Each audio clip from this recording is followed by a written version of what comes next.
sura-t-kahaf. There's no surah in the Quran which the Prophet ﷺ talks about quite like he talks about this surah. A hadith collected by Musnad Ahmad, Sahih Muslim, and other collections of hadith. The Prophet ﷺ says, whoever memorizes, in some narrations he says the first 10 verses, some narrations he says the last 10 verses. Whoever memorizes these verses from Surah-t-Kahaf, he says he will be protected from the Dajjal. What is the relationship between this surah and the Dajjal?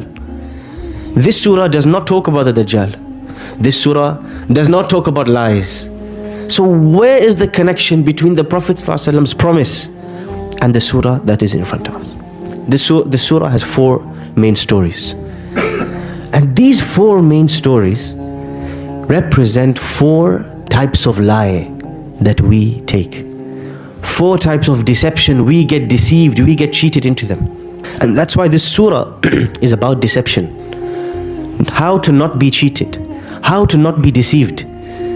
What are these 4 deceptions? The first is the deception of the crowd.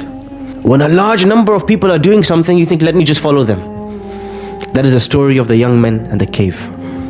They were not deceived by the majority. They were not cheated. They did not accept a lie because everybody believed it. Number 2, the 2 men and their gardens. It is the deception of wealth, of money, and thinking that this money is from you and this money is going to be good and these material things I buy, this is going to give me happiness. This is a lie. The third is the deception of knowledge, the story of Musa and Khidr. When we learn something, we think that now we have become righteous. Why? I have some ilm, I memorized the Quran. No, this is a lie. This knowledge is an evidence against you on the Day of Judgment unless you act by it. And the last, the story of Dhul Qarnayn, is the deception of power. Dhul Qarnayn, his power extends across the earth, from east to west. He has a huge empire. But the important thing about this man is he was not deceived by his power.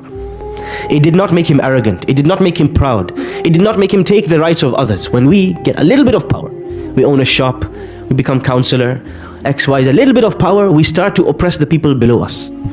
Even a parent will start to oppress their children. This man, he has the empire from east to west, but he is fearing Allah because he is not letting himself get cheated, deceived by power.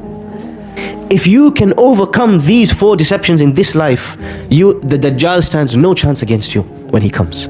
When the Prophet ﷺ says, whoever memorizes these verses, the Dajjal will protect them, many people think it's just about memorization. Khalas, I memorized 10 verses. When he comes, I'm going to start reciting them.